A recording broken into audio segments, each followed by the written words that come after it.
मुंबई के वसोवा स्थित children welfare centre school और क्लारास कॉलेज का 43rd वार्षिक खेल महोत्सव का आयोजन बड़े ही उत्साह के साथ संपन्न हुआ। इस खेल महोत्सव की शोभा बढ़ाने भारत की फ्रीस्टाइल पहलवान गीता फोगाट और आयरनमैन कृष्ण प्रकाश खुद मौजूद रहे। इन दोनों मेहमानों के हाथों विजेता खिलाड़ियों का सम्मान किया गया। इस खेल महोत्सव में छात्रों के साथ साथ शिक्षक और पालकों का भी जबरदस्त उत्साह दिखने के लिए मिला। इस खेल महोत्सव में विभिन्न प्रकार के खेलों का आयोजन किया गया। तो आइए सुनाते हैं इस मौके पर आए हुए मेहमानों ने इस खेल महोत्सव के बारे में क्या कुछ कहा। पेश है मुंबई से हमारी खास खबर।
देखिए, मुझे बहुत ही खुशी हो रही है कि अजय कौल जी ने स्पोर्ट्स को इतना बढ़ावा अपने स्कूल में दिया हुआ है। छोटे छोटे बच्चे भाग ले रहे हैं, मुझे देख के बड़ी खुशी हुई। अपना बचपन याद आ गया। और मैं सभी देशवासियों को मैं यही कहना चाहती हूँ कि आप अपनी दिनचर्या में खेलों को जरूर रखें। आप चाहे दौड़ लगाएं, आप चाहे साइकिलिंग करें, जॉगिंग करें, या आप स्पोर्ट्स में अपना करियर बनाएं, लेकिन खेलों को अपने जीवन का हिस्सा जरूर बनाएं।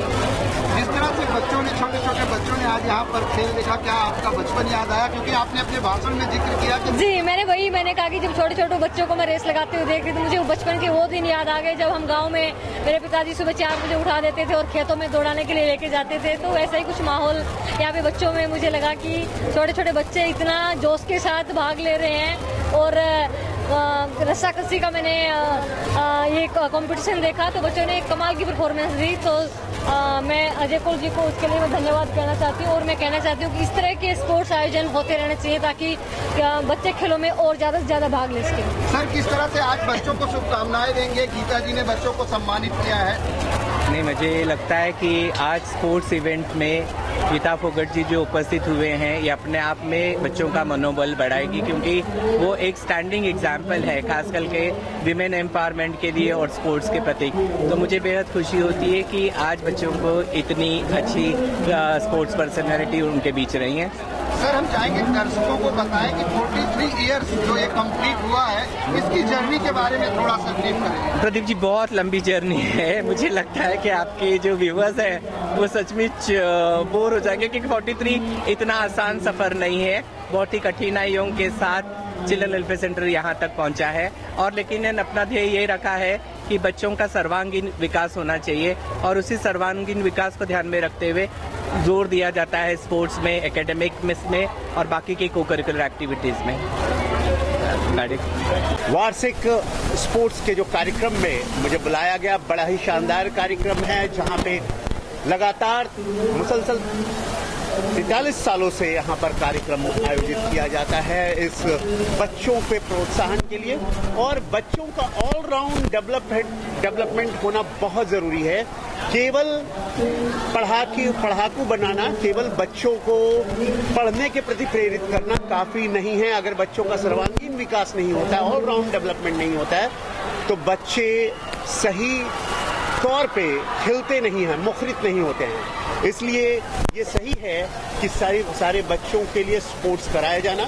आप सभी जानते हैं वैज्ञानिक तौर पे ये सिद्ध है कि अगर बच्चे खेलते हैं और खेलने की आदत है, आज जिस तरह से सूचना और प्रौद्योगिकी क्रांति में जिस तरह से बच्चे सोशल मीडिया में खोए पड़े हैं, वो जिंदगी से टूटते चले जा रहे हैं, मानवीयता खो रहे हैं, मशीन बन रहे हैं और एक अलग तरह की वर्चुअल जिंदगी को जी रहे हैं, आभासी जिंदगी जी रहे हैं। उस आभासी जिंदगी से बाहर निकालने के लिए भी स्पोर्ट्स का जीवन में होना जरूरी है। और सभी तरह के जो खुशी देने वाले हार्मोन्स वैज्ञानिक तौर पे, बायोलॉजिकल तौर पे हमारे शरीर के अंदर स्रावित होते हैं, वो सभी हार्मोन जो है, बीटा एंडोर्फिन, सेरोटोनिन, ऑक्सीटॉक्सिन, ये सारे गुड हार्मोन्स इस स्पोर्ट्स के माध्यम से हमारे ऊपर उतरते हैं।